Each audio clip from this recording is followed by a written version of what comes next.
11 years ago, Pete Anderson was diagnosed with motor neurone disease, an incurable condition that's robbed him of his voice and left him confined to a wheelchair.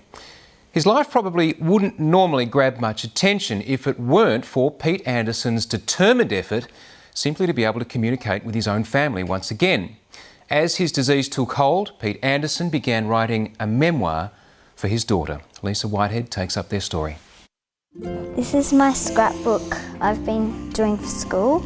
Up here, I'm going to write probably my 7 years at SFX. Pete Anderson's daughter Eliza is 12. Since she was 13 months old, she's watched her dad slowly lose his ability to walk and talk. His voice that he wishes he could have back, to not be able to relay how you're feeling, to be part of conversations, to communicate your thoughts to people is the hardest thing that he's had to endure, and it's the hardest thing I think that Eliza and I've had to endure. That's on my first day of school. In 2001, at the age of 36, Pete Anderson was a new father, an avid cricketer, a surfer and a passionate teacher. That year he received the devastating news he had motor neuron disease, or MND, an incurable condition that attacks the nerve cells. He had to give up teaching and eventually lost his speech. He started writing to fill in the long hours at home on his own. Writing became a labour of love and occupied my mind every minute of every day. My writing was my therapy and healing. It was painstakingly slow. Gradually his hands have started to curl up. So it was actually a matter of someone having to physically set Pete up at the computer. As Pete's use of his hands deteriorated, it became harder to use the keyboard. As the progression of the disease marched on, his hands had to be supported by splints, and it took more than 5 hours to write 100 words. My writing became a means of communication, a way to be heard, a means by which I could purge myself of all the shit built up over many nights of tossing and turning. Pete Anderson first wrote about chapters in his life, then started to give an insight into living with what he calls this hideous illness. Lee had become my carer, and this changed the complexion of our relationship. Pete Anderson writes that every evening as his wife lovingly tucked him in, a little piece of him died as he lamented the loss of intimacy. Probably the hardest part for all of us. Yeah, we've had to give that up. But having said that, Eliza, before she goes to bed, she'll always go up, kiss him and say, "Love you, Dad." Even when he was writing about his darkest days, Pete Anderson's positive spirit shone through. He says he'd learned life wasn't a practice run and we have to grab every morsel and wring its neck. It's anomalous, but I love my life. I love waking to the new day with Lee and Eliza, fraught with uncertainty, but buzzing with anticipation.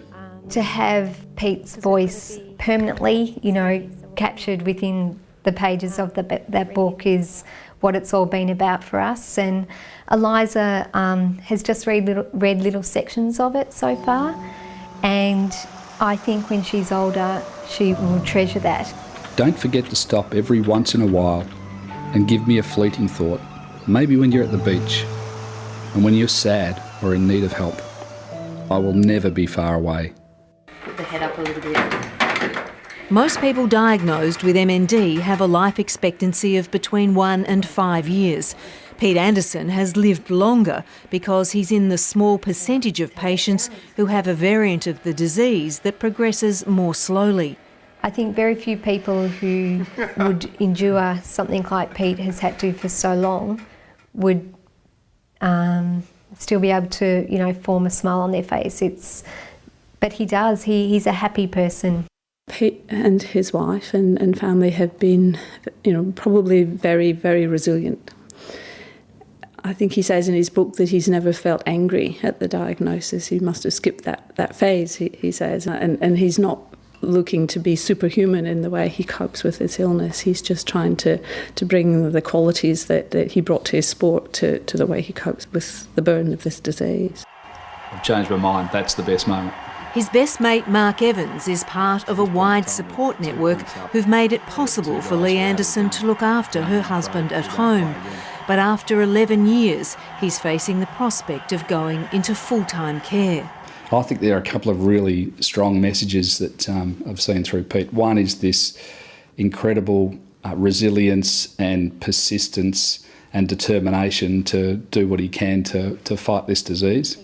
But the second is, I'm not quite sure how he does it. There's a lot to deal with in Pete and Lee and Eliza's life, but how they still project this optimistic viewpoint and this hope as to what is still left ahead of them is incredible. Hi, Lee and Pete. Hi, Johnny. How are you? Good. Good. Pete, how are you? When Pete Anderson taught great news. politics at a Melbourne secondary school in 2001, John McClindon was one of his students.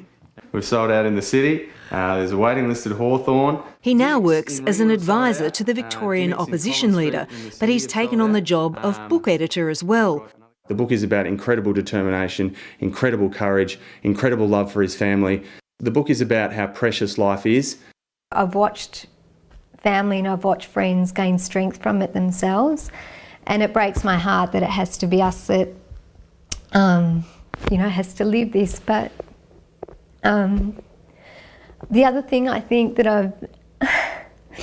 I've seen come through is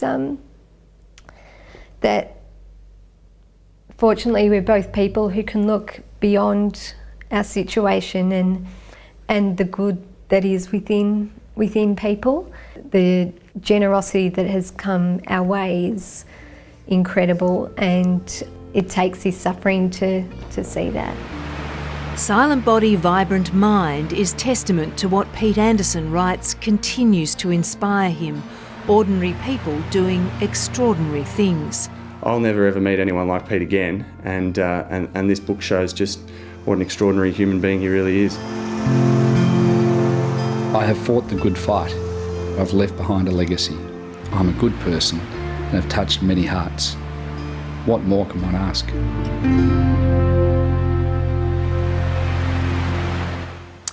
Lisa Whitehead.